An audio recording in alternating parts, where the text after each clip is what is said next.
2023년도 추수감사주일입니다. 우리가 늘 이렇게 감사하지만 오늘은 특별히 이제 2023년도 한 해를 돌아보면서 개인적으로 내게 주신 은혜, 또 우리 가정과 교회에 또 나라와 민족에 베풀어 주시는 이 은혜와 복을 생각하면서 감사함으로 예배 드릴 수 있길 바랍니다. 여러분, 하나님께서 우리 하나님 백성들, 자기와 언약한 백성들에게 복을 주시기 위해서 1년이라는 시간 안에 절기라는 규례를 주셨습니다. 마디 절자를 써서 항상 시간을 끊어가면서 하나님을 기억하라고, 그렇게 하나님의 은혜를 기억하는 백성이 될 때 하나님이 그 백성들에게 복을 주시겠다고 약속을 하셨습니다. 그래서 하나님께서 주신 이 약속의 말씀 중에 여러분, 레위기 언약의 말씀에 보면 절기에 대한 규례가 기록이 되어 있습니다. 여러분, 레위기의 절기에 대한 규례가 몇 장에 나옵니까? 레위기 23장. 이 다른 교회 성도라면 이걸 알고 있는 거예요. 다른 교회 성도는 모릅니다, 이거.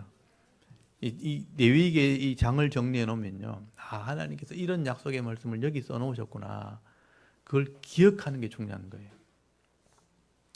여러분이 글을 써보거나 책을 써보면요, 자기가 쓴 글을 기억하는 사람을 만나면 굉장히 마음이 기쁩니다. 하나님께서 자기 백성에게 복을 주시려고 약속의 말씀을 기록해서 주셨는데 그걸 기억하는 사람이 하나님 백성인 거예요.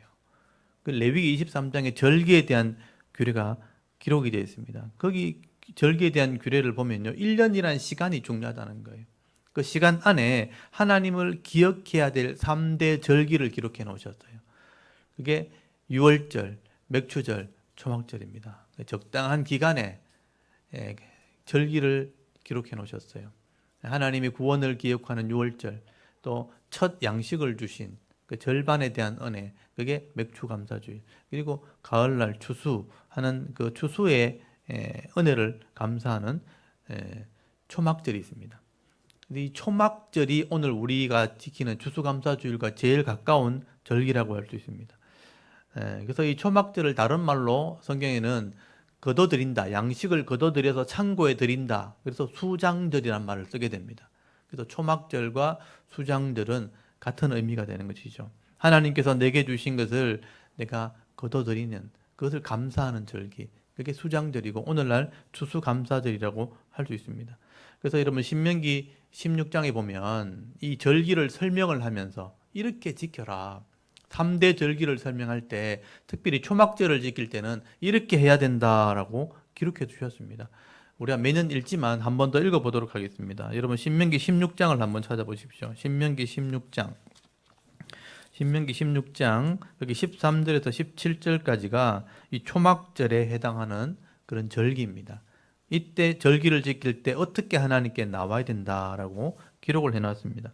여러분, 신명기 16장 13절에서 17절까지를 같이 한번 읽도록 하겠습니다. 시작. 너희 타작 마당과 포도주 틀의 소출을 거두어 들인 후에 이래 동안 초막절을 지킬 것이요, 절기를 지킬 때는 너와 네 자녀와 노비와 네 성중에 거주하는 레위인과 객과 부하와 과부가 함께 즐거워하되 네 하나님 여호와께서 택하신 곳에서 너는 이래 동안 네 하나님 여호와 앞에서 절기를 지키고 네 하나님 여호와께서 네 모든 소출과 네 손으로 행한 모든 일에 복 주실 것이니 너는 온전히 즐거워할지니라. 너희의 가운데 모든 남자는 1년에 3번 곧 무교절과 칠칠절과 초막절에 네 하나님 여호와께서 택하신 곳에서 여호와를 배웁되 빈손으로 여호와를 배웁지 말고 각 사람이 네 하나님 여호와께서 주신 복을 따라 그 힘대로 드릴지니라. 아멘. 이게 이 3대 절기를 얘기하면서 특별히 초막절에 대해서 기록한 것입니다. 여기 보면 모든 자녀와 그 일꾼들과 모든 레위인들, 예배드리는 교육자들, 그러니까 제사장들, 이런 사람들 다 모으고 가난한 사람 함께 모아서 함께 즐겁게 예배를 드려라. 절기를 지키면 하나님이 네 모든 하는 일에 복을 주실 것이라. 그래서 절기는 잔치하는 이 예배가 이 초막절입니다. 이 추수감사절과 같은 것이죠. 그래서 하나님 주신 것을 생각하면서 힘대로 하나님께 드려라. 이 얘기는 뭐냐면 이미 복을 주신 게 있다는 뜻이에요. 하나님 내게 주신 것을 감사함으로 하나님께 드릴 때 하나님이 이 백성에게 더 큰 은혜와 복을 주시는 것이죠. 이게 추수감사절이 어떻게 보면 성경의 근거라고 할 수 있습니다. 근데 여러분, 이 전통을 따라서 이 종교의 자유를 찾아서 영국의 청교도들이 메이플라워를 타고 이제 아메리카 대륙, 신대륙으로 떠나게 되죠. 그래서 겨울에 도착을 했고 그의 혹독한 겨울 때문에 많은 사람이 죽임을 당하고 그 다음에 처음 씨를 뿌려서 첫 양식을 거두는 그 첫 해, 이 손에 양식을 들고 너무 감사해서 감사 예배를 드리게 됩니다. 그게 첫 추수감사주일 예배입니다. 새로운 땅에 와서 하나님께 예배했을 때 첫 양식을 주셨다. 그게 개신교의 추수감사주일의 시초가 된 겁니다. 그래서 오늘 우리가 이런 성경적인 근거와 이런 전통을 따라서 우리에게 복을 주신 하나님께 감사로 예배드리고 있고요. 또 내게 주신 은혜들을 지금 함께 나누게 되는 겁니다. 예전에 우리 조상들은 이 땅에 살았지만 그걸 몰랐죠. 그냥 먹을 거 생기고 양식을 주스에서 양식을 거두면 하늘이 준 줄 알고 하늘의 신한테 감사하고 땅에 신이 있다 그래서 땅의 신에게 감사하기도 하고 우리 조상들이 돌봤다 그래서 조상들에게 상을 차려놓고 그렇게 제사 드렸지 하나님께 예배하지 않았어요.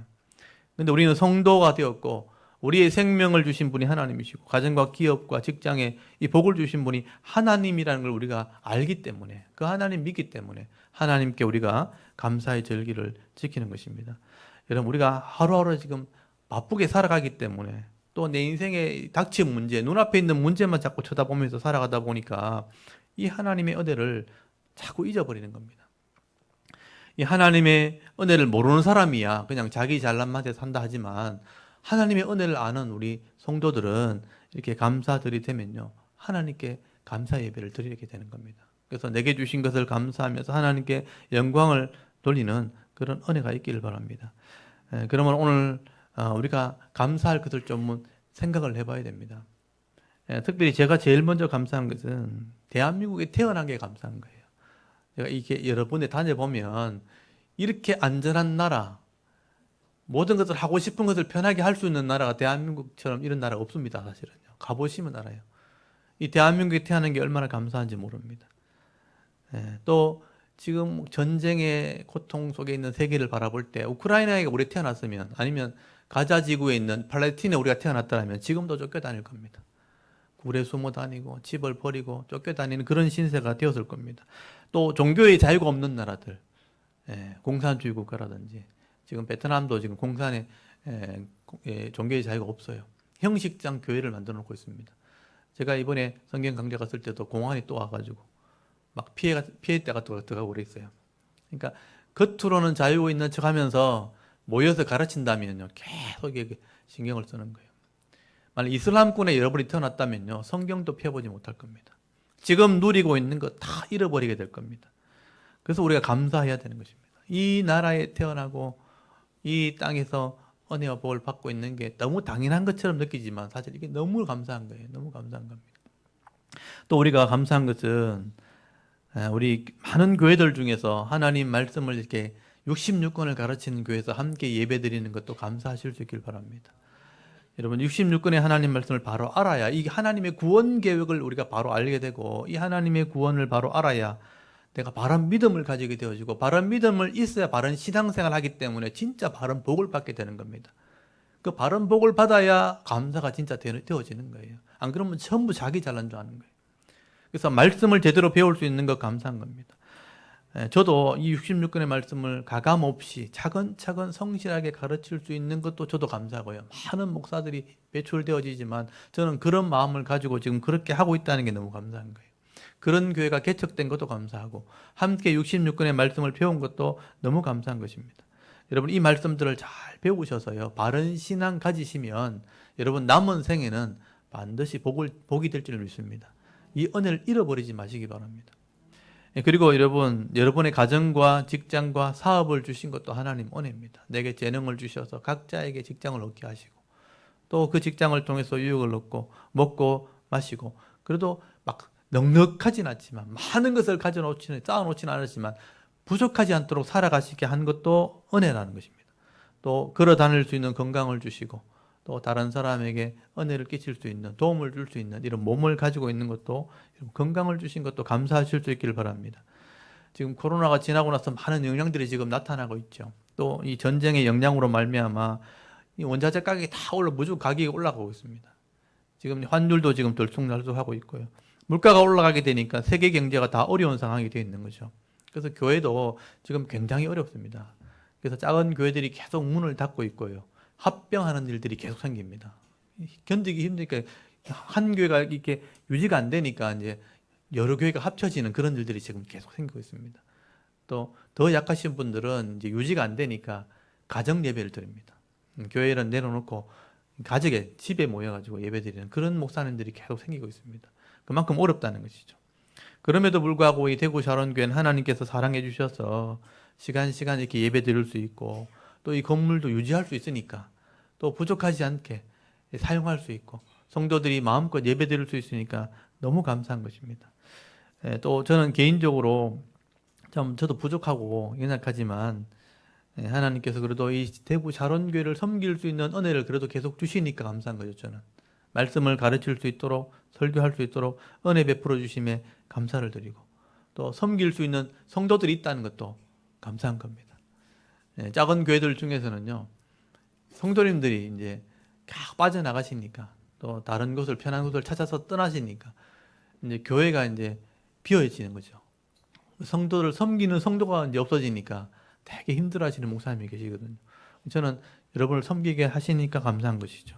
주일 낮에 예배드리고 오후에도 예배드리고 수요일 날 또 목요일 날 성경 강좌를 통해서 말씀을 전하게 하시고 매일마다 새벽에 말씀을 그래도 성도님들 보내드리면 함께 묵상할 수 있는 은혜가 있어서 감사하고 또 주일 낮에는 오시지만 주일 오후에는 아무도 안 오시잖아요.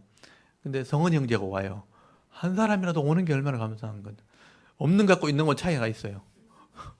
수요일 날도 또 아무도 안 왔는데 최성화 집사님 가정이 또 오시고 또 성은 형제도 또 일하다가 또 와요. 이 성은 형제는 이 지역에 배달 일을 합니다. 라이드로 일합니다. 이렇게 배달 일을 하는데 그 시간 때문에 와요 또. 작업 보이거리도 와서 예배드리고 또 다른 교회 교인 중에 한 분이 이제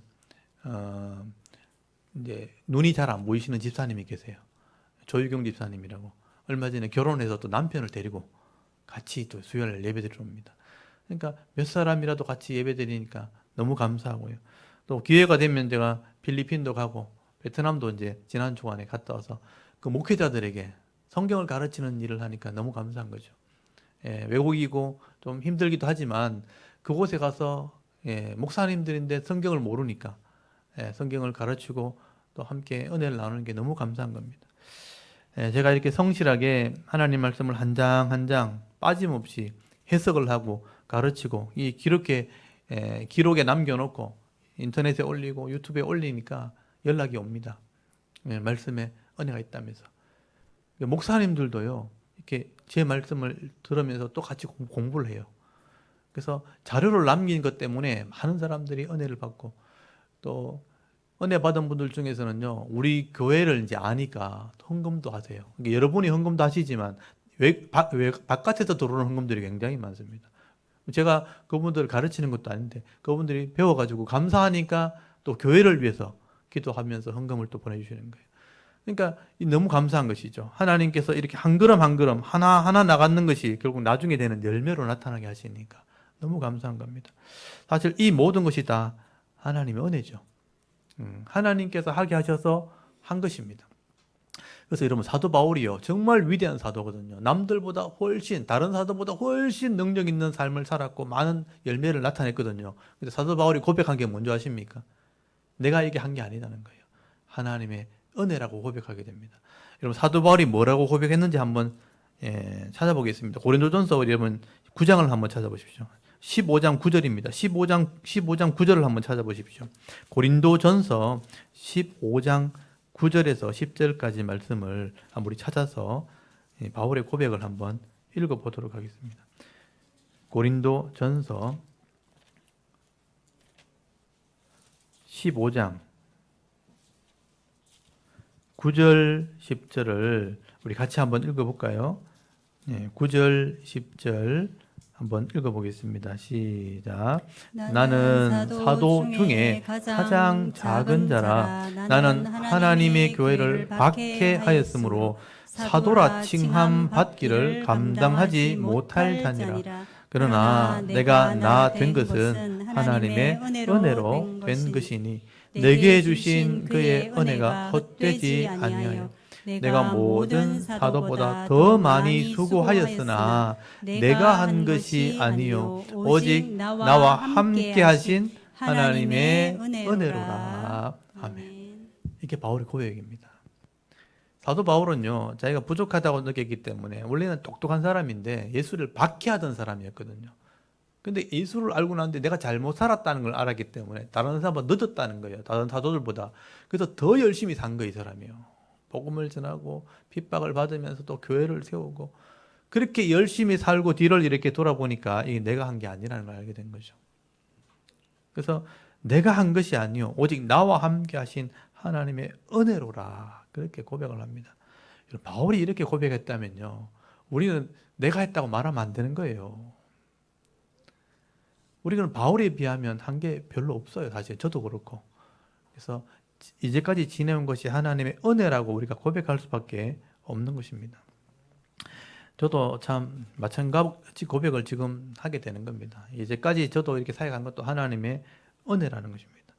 만약 내가 계획했고 내가 노력했던 거라면 내가 감사할 게 없겠죠. 근데 하나님께서 하게 하시고 하나님께서 일하게 하셨기 때문에 내가 하나님께 감사할 수 있는 것입니다. 내가 생각했다고 내가 일하고 내가 벌었고 내가 노력했다면 나는 감사할 것이 없겠죠. 근데 하나님께서 다 하셨기 때문에 우리는 감사할 수밖에 없는 것입니다. 그러면 여러분 우리가 매년 이 추수감사주일이 되면 우리가 뭘 대단한 것을 이렇게 감사하기보다는 늘 변함없이 나와 함께 하셨던 그 하나님을 다시 한번 돌아볼 수 있기를 바랍니다. 그래서 우리 삶 속에 복을 주시고 지켜주시는 그 일상의 그 감사를 다시 한번 좀 회복하는 그런 시간 되시고요. 그래서 감사하면서 찬송하는 그런 삶을 사실 수 있길 바랍니다. 그래서 하나님께서는 우리에게 늘 이렇게 말씀하십니다. 시편 136편 제가 늘 감사드리 되면 읽는 말씀 중에 하나입니다. 136편 1절 여호와께 감사하라. 그는 선하시며 그 인자심이 영원함이로다. 이 한 말씀을 꼭 여러분 마음에 오늘 새겨놓고 돌아가시길 바랍니다. 제가 원어를 한번 또 보여드리겠습니다.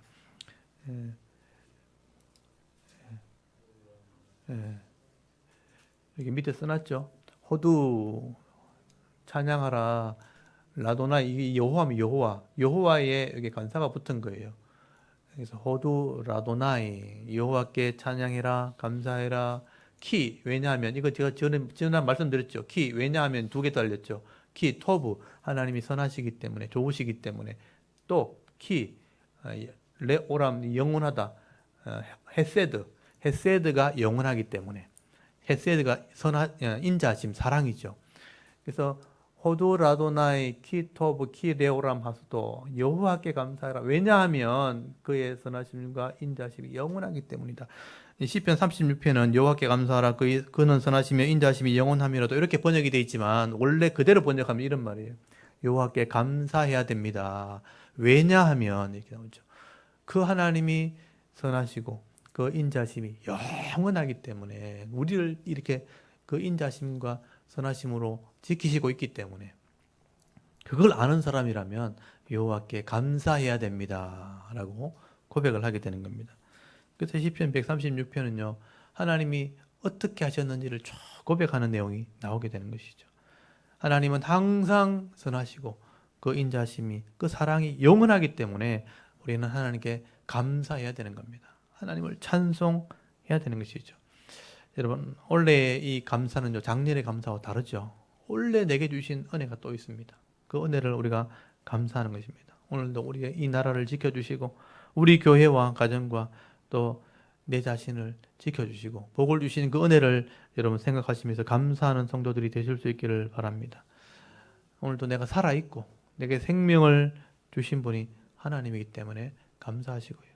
또 내가 섬길 수 있고 의지할 수 있는 부모님을 하나님께서 허락해 주셨고 그 가족들과 형제들과 또 섬기는 성도들을 내게 주셨기 때문에 내가 감사하고요. 또 우리에게 주신 여러 가지 경제적인 은혜와 또 사람들의 관계 속에서 복을 주셔서 먹고 마시며 즐길 수 있도록, 즐거움을 누릴 수 있도록 이 복을 주신 하나님이시기 때문에 우리가 감사하는 것입니다. 그래서 그 하나님을 기억하시면서 남은 생활 정말 하나님께 감사하며 찬송하며 또 행복한 그리스도인으로 살아갈 수 있는 저와 여러분의 이런 남은 생의 삶이 될 수 있기를 주의 이름으로 축원합니다. 아멘. 우리 감사들의 마음을 꼭 마음에 새기시고요. 또 우리 오늘 함께 읽었던 시편 42편, 43편 말씀 그리 길지 않습니다.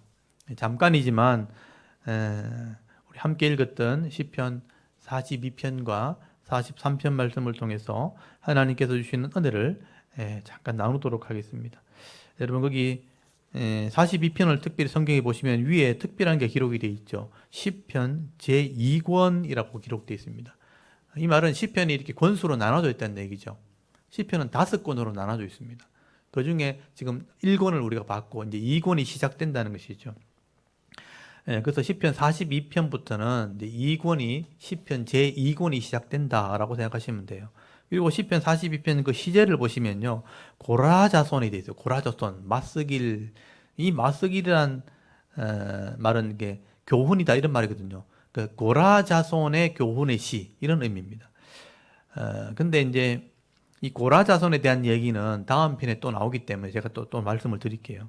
특별한 의미가 있지만 다음 시간에 말씀을 드리고 학자들은 이 고라자손의 시라고 되어 있지만 사실은 다윗이 이 시를 기록했다고 생각을 합니다. 사울 이후에 다윗이 예배를 회복하게 되거든요. 성막을 새로 잡고 이 법궤를 찾아와서 예배를 회복하게 될 때 찬양대를 구성을 하게 됩니다. 근데 이 고라자손이 찬양대가 되어지는 것이죠. 그래서 이 고라자손이 찬양대를 구성하게 되고 이 고라자손이 인도할 수 있도록 이 찬송을 불렀다. 이 다윗이 이 찬송을 지어서 주었다. 그렇게 보는 겁니다. 그래서 이 고라자손의 지위를 따라서 이 시가 기록됐다, 노래되었다라고 보는 것입니다. 그래서 시편 42편, 43편을 이렇게 읽어보시면요. 거의 노래처럼 되어 있는 것입니다. 그래서 그 내용을 보시면 이 다윗이 반역의 무리에 의해서 왕궁에서 쫓겨났을 때 또 이 하나님 앞에서 더 이상 예배를 드릴 수 없게 되었을 때 예배에 대한 사모함, 이런 갈급한 그런 안타까운 마음을 노래한 것입니다. 아마 이 상황은요, 다윗이 압살롬에게 반역을 당했을 때 요단강을 건너 도망가거든요. 남의 땅으로 도망갑니다. 요단강을 건너서 도망가서 마하나임이란 골짜기 그 산 밑에까지 도망을 가게 되어지는데 그때 이 피난 갔을 때 이 시를 기록했다고 봅니다. 그래서 6절에 보시면 거기 요단 땅이라고 되어 있어요. 요단 땅, 헤르몬과 마살산이라는 곳이 나옵니다. 이곳이 바로 사실은 마하나임 더 위쪽에 있는 그 산을 의미하는 것입니다.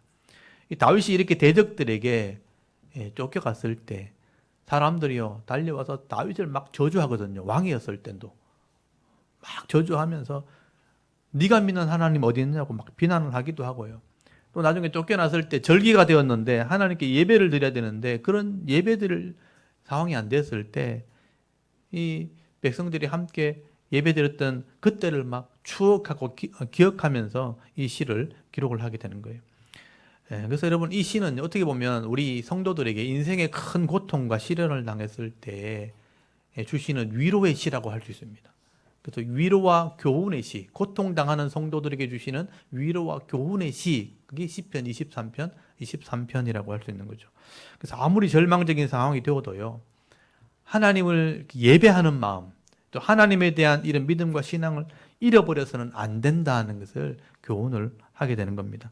그래서 그런 의미에서 우리 본문을 좀 보시면 여러분 1절에서 3절까지 보시면 다윗의 이 절박한 상황을 시적으로 표현하게 되죠. 여러분 1절 한번 보십시오. 하나님이여 사슴이 시냇물을 찾기에 갈급한 같이 내 영혼이 주를 찾기에 갈급하나이다. 자기 영혼에 대해서 얘기하죠.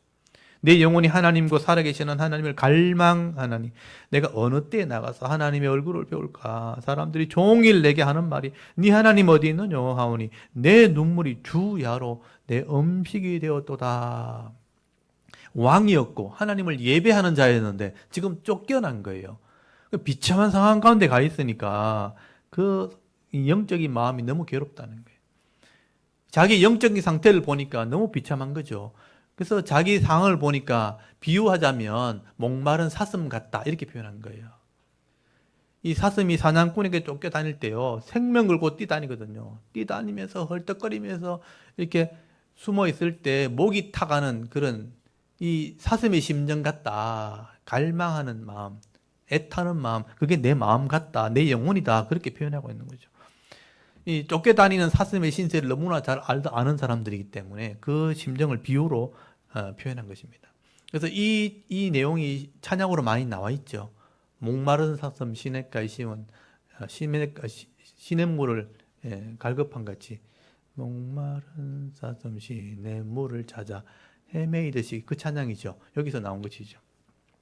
그래서 쫓겨다니는 것도 서러운데 사람들이 볼 때마다 다윗을 막 욕하는 거예요. 네 하나님 어딨냐고, 그렇게 하나님 잘 믿더니 네가 믿는 그 하나님 어딨냐고, 이런 말을 듣고 조롱을 당하는 겁니다. 당장 성막에 달려가서 하나님께 호소하고 기도하고 싶은데 또 그런 상황이 또 안 되는 거예요.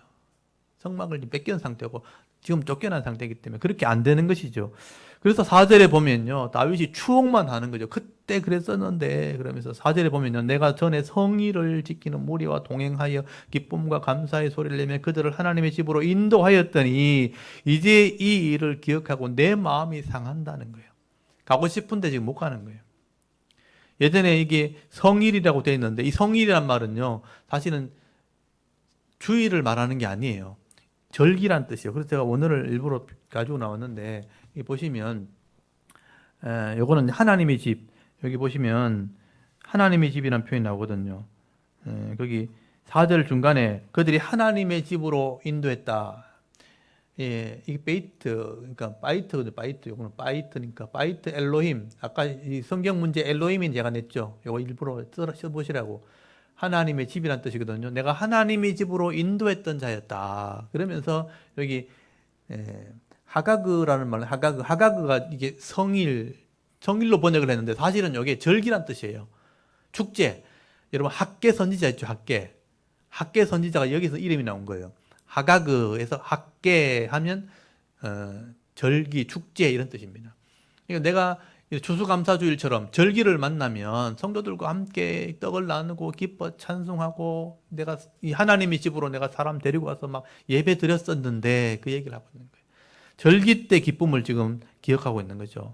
추수감사절 때 우리 떡도 나눠 먹고 찬송도 하고 재직들이 찬송하고 이렇게 했었는데 이제 예배 못 드리게 되니까 그게 생각이 나는 거예요. 그때 내가 하나님의 집에 이렇게 가서 예배 드렸었는데, 여러분 이렇게 매일 우리가 그냥 편안하게 예배 드리면요, 예배가 귀한 줄 몰라요, 사실은요. 막 때로는 귀찮기도 하죠. 일요일 날 노는 날인데 이러면서 막 아이들은 잘 모를 때는 막 귀찮은 거예요.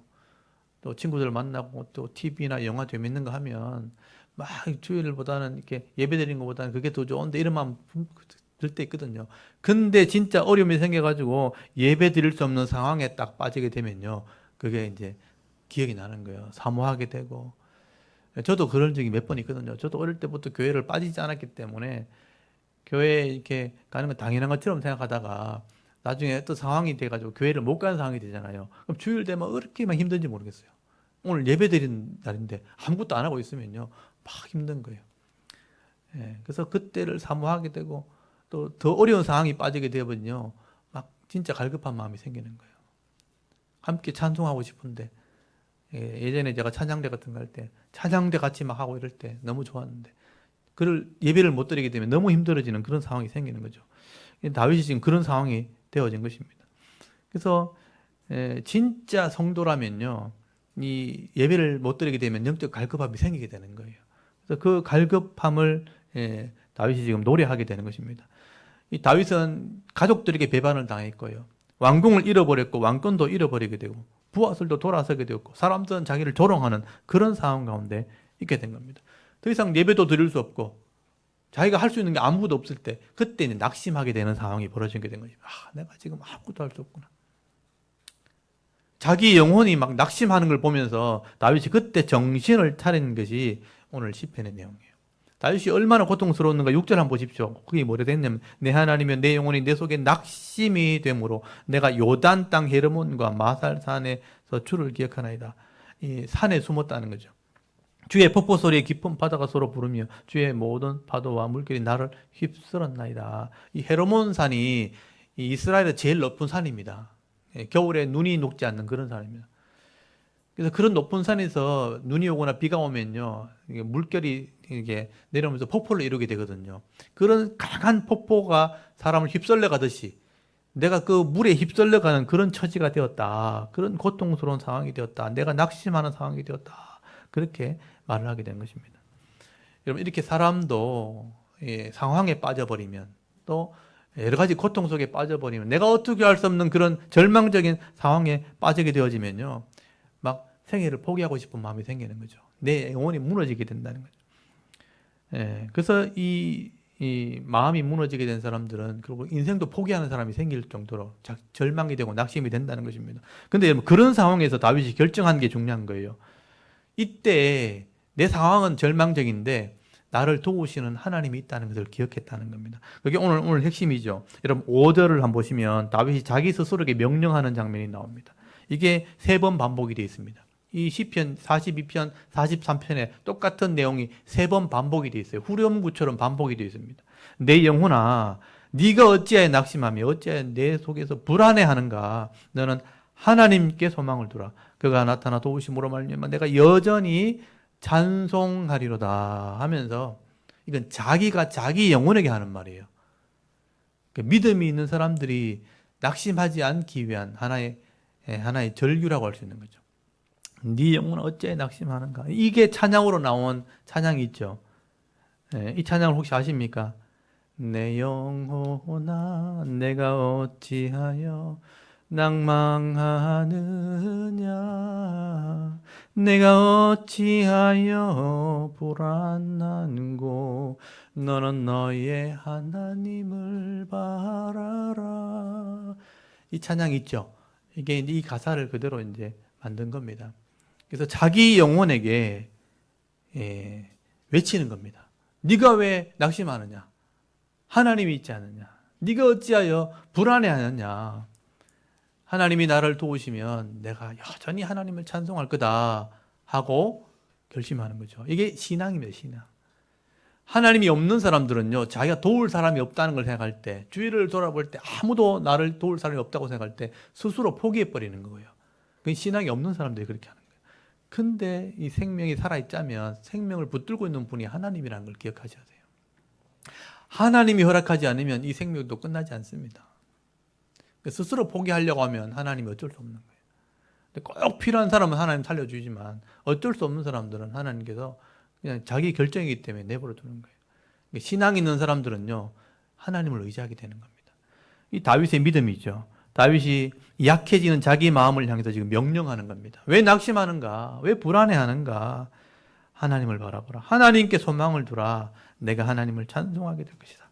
다윗이 낙심 중에 제일 먼저 했던 게 뭐냐면 하나님을 기억하라는 거예요. 내가 하나님을 기억해야 된다. 그럼 하나님을 찬송하게 될 것이라. 그래서 여러분, 이 찬송이라는 게 어떻게 보면 성도의 능력이 되는 겁니다. 하나님을 기억하고 부르는 노래, 그게 찬송이라죠. 그래서 어떤 분은 이 찬송은 믿음의 꽃이라고 했거든요. 믿음이 있는 것이 찬송으로 피어난다. 꽃이 드러난다. 찬송으로 고백되어지는 것입니다. 그래서 힘들 때 여러분 찬송하는 겁니다. 집사람이 아플 때 제일 많이 했는 게 뭐냐면 찬송이에요. 교회에 와가지고 혼자 반주기 틀어놓고 계속 찬송하는 거예요. 그러니까 찬송이 성도의 능력이 되는 겁니다. 신앙의 고백이 되고 내 기도가 되는 것이죠. 그래서 여러분 힘들 때 여러분도 하나님의 이름을 찬송할 수 있길 바랍니다. 그러려면 찬송을 알고 있어야 되는 거예요. 찬송을 배우셔서 찬송하시기 바랍니다. 내 입에 찬송의 고백이 필요한 것입니다. 그리고 다윗이 두 번째 한 게 뭐냐면 기도예요. 기도. 8절 한번 보십시오. 낮에는 여호와께서 그의 인자하심, 사랑이죠, 베푸시고 밤에는 그의 찬송이 내게 있어 생명의 하나님께 기도하리로다. 그렇게 말을 하죠. 낮에는 하나님의 인자하심을 깨닫고 밤에는요 그의 찬송이 내게 있다 그랬거든요. 하나님의 찬송이 내게 주어졌다 이런 의미예요. 하나님이 찬송을 준 거예요. 그 찬송을 가지고 내가 기도할 힘이 생겼다. 기도할 힘이, 능력이 생겼다. 그래서 원수들이 비방하고 절망적인 상황이 되었지만 다윗은 하나님께 마음을 쏟아놓고 이제 기도를 하게 되는 거예요. 여러분 9절이 뭐냐면요. 기도예요. 기도인데 원망 섞인 기도예요. 근데 이게 기도가 필요하다는 거예요. 여러분 9절 한번 보시죠. 9절. 내 반석이신 하나님께 말하기를 어찌하여 나를 잊으셨나이까? 내가 어찌하여 원수의 압제로 말미암아 슬프게 다니나이까 하리로다. 여러분 이 길 가다 애를 잃어버렸어요. 애가 막 울며 찾아서 엄마 딱 만났잖아요. 그럼 엄마한테 뭐라 그러겠어요? 왜 나를 버리고 갔냐고. 엄마 왜 나를 이렇게 이렇게 놓고 갔냐고 막 따지잖아요. 그런 기도예요 이게. 내가 어찌하여 원수 앞에 나를 어찌하여 잊으셨나이까? 내가 어찌하여 원수 앞에 압제로 말면 슬프게 다니게 하나이까? 하나님 왜 이렇게 했습니까? 그렇게 하는 거예요. 10절에 보면요. 내 뼈를 찌르는 칼같이 내 대적이 나를 비방하여 늘 내게 말하기를 네 하나님 어디 있느냐 이렇게 말합니다.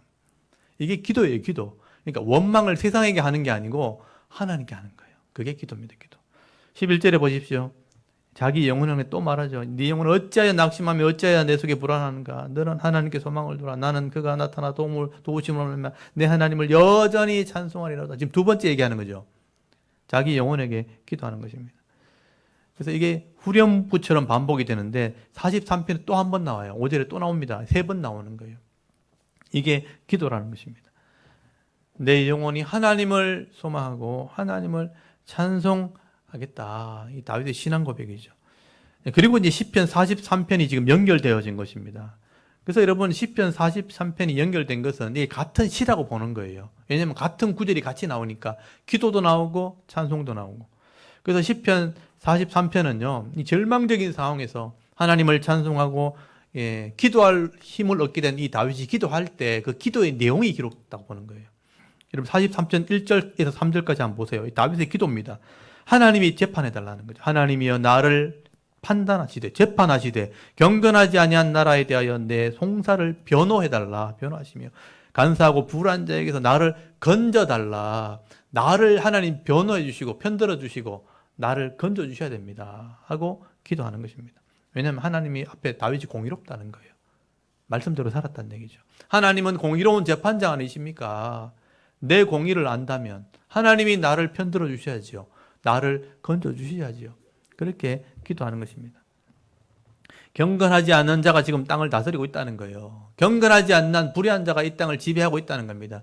하나님 그 속에서 나를 변해 주시고 나를 건져달라. 여러분 세상은 항상 이게 불합리하게 돌아가도록 돼 있어요. 왜냐하면 힘 있는 사람, 펀치 있는 사람이 세상을 다스리기 때문에 그래요. 주위 사람 돌아보지 않죠. 여러분 최고의 권위의 자리에 높은 자리에 있는 사람들은요, 다 이제 깡을 가진 사람들이죠. 능력 있는 사람들입니다. 똑똑한 데다가 악한 사람들이죠. 그래서 최고의 위치에 가 있는 거예요. 그런 사람이 다스리는 세상일지라도 하나님이 재판장이시면 성도를 변호해 주셔야죠. 우리를 구원해 주셔야죠. 그렇게 호소하는 거, 기도하는 것입니다. 여러분 시편 43편 2절 3절에 보면 다윗이 예배를 회복해 달라고 기도합니다. 이건 굉장히 중요한 영적인 기도죠. 여러분 거기 43편 2절 보시면요. 주는 나의 힘이 되신 하나님이시거늘 어찌하여 나를 버리셨나이까? 내가 어찌하여 원수의 억압으로 말미암아 슬프게 다니나이까? 주의 빛과 주의 진리를 보내어 나를 인도하시고 주의 거룩한 산과 주께서 계신 곳에 이르게 하소서. 지금 거기 2절은 앞에 있는 9절과 내용이 똑같아요.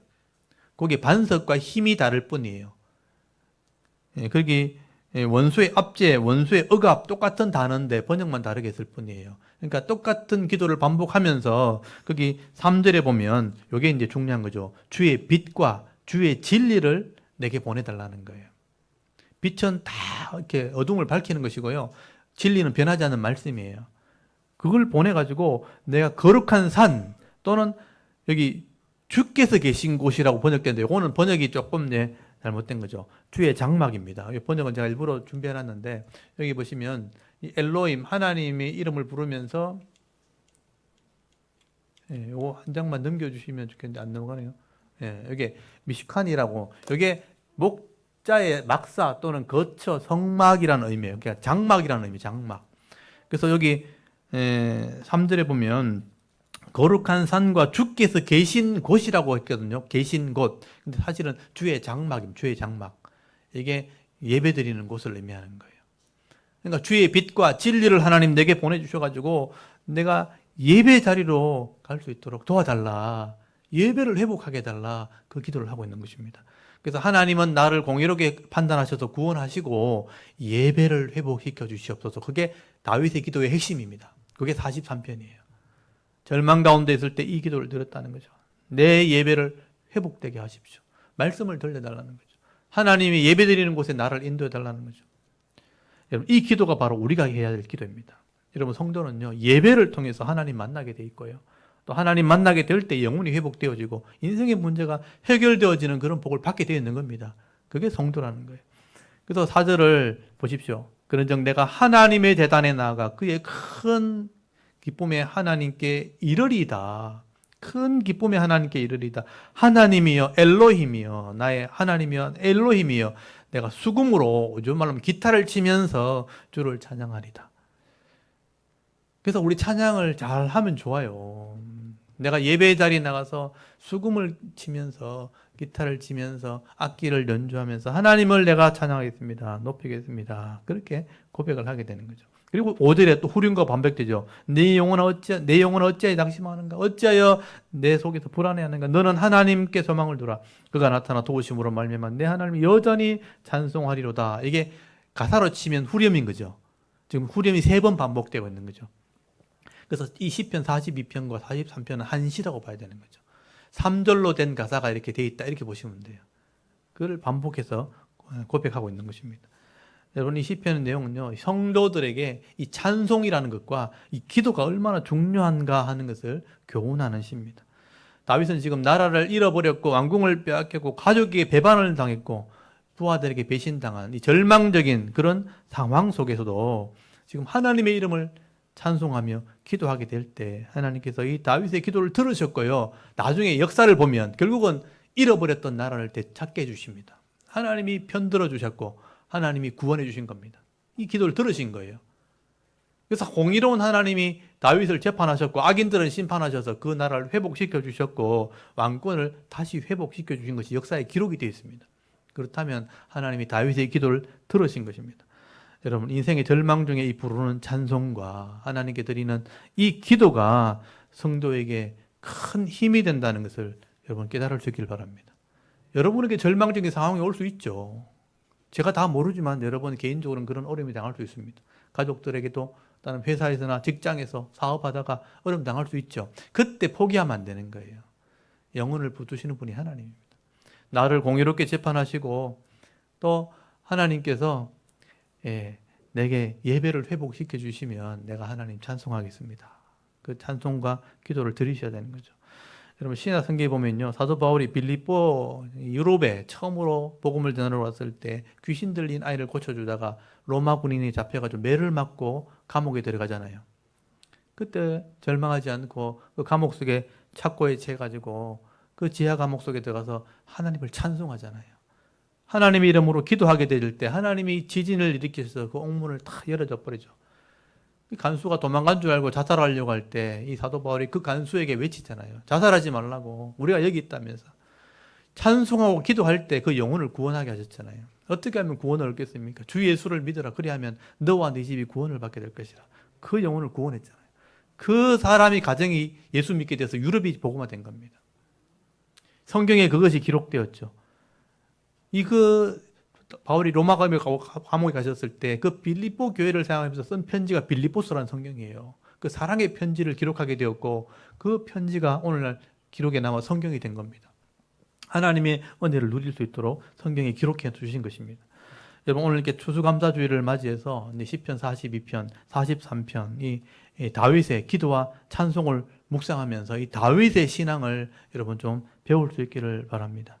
힘들고 어려울수록 이런 불안해하거나 낙심하지 마시고 이 다윗처럼 하나님을 찬송하며 기도하며 나아갈 때에 회복시켜 주시고 도와주시는 그 하나님의 은혜를 말미암아 늘 감사와 찬송과 기도의 삶을 살아갈 수 있는 저와 여러분의 이런 영적인 삶의 모습이 되실 수 있기를 주의 이름으로 축원합니다. 아멘. 우리 잠깐 기도드리겠습니다. 하나님 은혜를 감사합니다. 오늘도 우리를